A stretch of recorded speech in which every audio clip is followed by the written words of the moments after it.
پہلا سلاطین اور اس کا تیسرا باب جو 28 آیات پر مشتمل ہے۔ سلیمان حکمت و دانش کے لیے دعا مانگتا ہے۔ اور سلیمان نے مصر کے بادشاہ فرعون سے رشتہ داری کی اور فرعون کی بیٹی بیاہ لی، اور جب تک اپنا محل اور خداوند کا گھر اور یروشلم کے چوگرد دیوار نہ بنا چکا، اسے داؤد کے شہر میں لا کر رکھا۔ لیکن لوگ اونچی جگہوں میں قربانی کرتے تھے، کیونکہ ان دنوں تک کوئی گھر خداوند کے نام کے لیے نہیں بنا تھا۔ اور سلیمان خداوند سے محبت رکھتا اور اپنے باپ داؤد کے آئین پر چلتا تھا۔ اتنا ضرور ہے کہ وہ اونچی جگہوں میں قربانی کرتا اور بخور جلاتا تھا۔ اور بادشاہ جبعون کو گیا تاکہ قربانی کرے، کیونکہ وہ خاص اونچی جگہ تھی، اور سلیمان نے اس مذبح پر 1000 سختنی قربانیاں گزرانی۔ جبعون میں خداوند رات کے وقت سلیمان کو خواب میں دکھائی دیا، اور خدا نے کہا، مانگ، میں تجھے کیا دوں؟ سلیمان نے کہا، تو نے اپنے خادم میرے باپ داؤد پر بڑا احسان کیا، اس لیے کہ وہ تیرے حضور راستی اور صداقت اور تیرے ساتھ سیدھے دل سے چلتا رہا، اور تو نے اس کے واسطے یہ بڑا احسان رکھ چھوڑا تھا کہ تو نے اسے ایک بیٹا عنایت کیا جو اس کے تخت پر بیٹھے، جیسا آج کے دن ہے۔ اور اب اے خداوند میرے خدا، تو نے اپنے خادم کو میرے باپ داؤد کی جگہ بادشاہ بنایا ہے، اور میں چھوٹا لڑکا ہی ہوں، اور مجھے باہر جانے اور بھیتر آنے کا شعور نہیں، اور تیرا خادم تیری قوم کے بیچ میں ہے جسے تو نے چن لیا ہے۔ وہ ایسی قوم ہے جو کثرت کے باعث نہ گنی جا سکتی ہے نہ شمار ہو سکتی ہے۔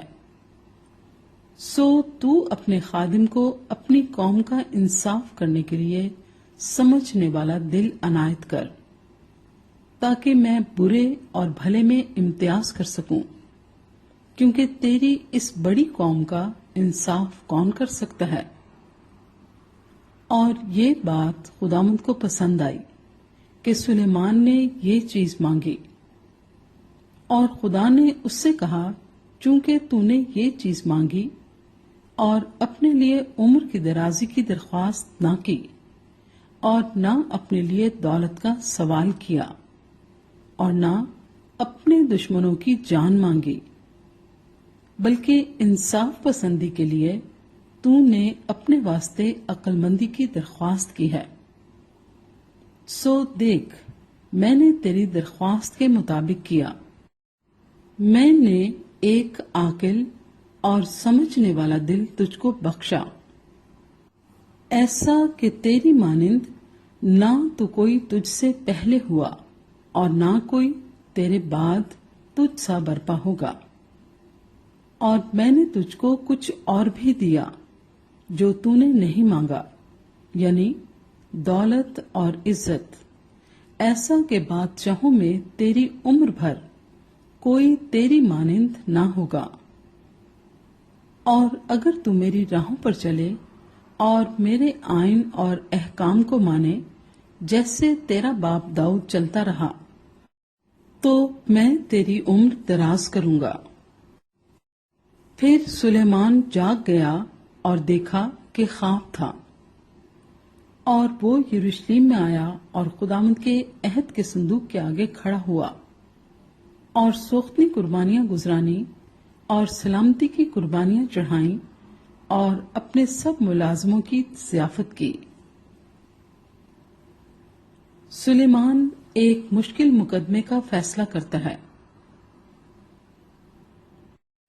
اس وقت 2 عورتیں جو کسبیاں تھیں بادشاہ کے پاس آئیں اور اس کے آگے کھڑی ہوئیں، اور ایک عورت کہنے لگی، اے میرے مالک، میں اور یہ عورت دونوں ایک ہی گھر میں رہتی ہیں، اور اس کے ساتھ گھر میں رہتے ہوئے میرے ایک بچہ ہوا، اور میرے زچہ ہو جانے کے بعد تیسرے دن ایسا ہوا کہ یہ عورت بھی زچہ ہو گئی، اور ہم ایک ساتھ ہی تھیں۔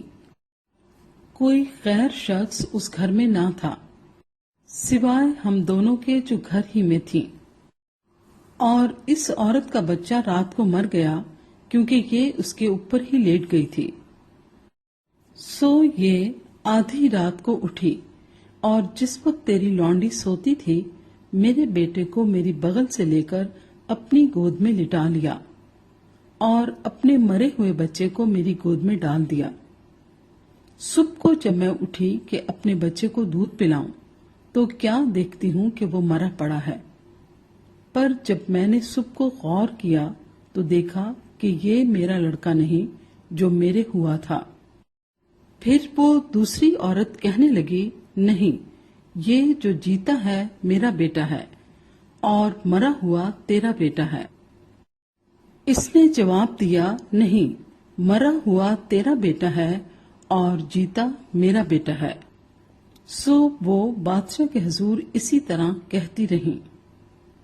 تب بادشاہ نے کہا، ایک کہتی ہے یہ جو جیتا ہے میرا بیٹا ہے، اور جو مر گیا ہے وہ تیرا بیٹا ہے، اور دوسری کہتی ہے کہ نہیں، بلکہ جو مر گیا ہے وہ تیرا بیٹا ہے اور جو جیتا ہے وہ میرا بیٹا ہے۔ سو بادشاہ نے کہا، مجھے ایک تلوار لا دو۔ تب وہ بادشاہ کے پاس تلوار لے آئے۔ پھر بادشاہ نے فرمایا، اس جیتے بچے کو چیر کر 2 ٹکڑے کر ڈالو، اور آدھا ایک کو اور آدھا دوسری کو دے دو۔ تب اس عورت نے جس کا وہ جیتا بچہ تھا بادشاہ سے عرض کی، کیونکہ اس کے دل میں اپنے بیٹے کی ممتا تھی۔ سو وہ کہنے لگی، اے میرے مالک، یہ جیتا بچہ اسی کو دے دے، پر اسے جان سے نہ مروا۔ لیکن دوسری نے کہا، یہ نہ میرا ہو نہ تیرا، اسے چیر ڈالو۔ تب بادشاہ نے حکم کیا کہ جیتا بچہ اسی کو دو اور اسے جان سے نہ مارو، کیونکہ وہی اس کی ماں ہے۔ اور سارے اسرائیل نے یہ انصاف جو بادشاہ نے کیا سنا، اور وہ بادشاہ سے ڈرنے لگے، کیونکہ انہوں نے دیکھا کہ عدالت کرنے کے لیے خدا کی حکمت اس کے دل میں ہے۔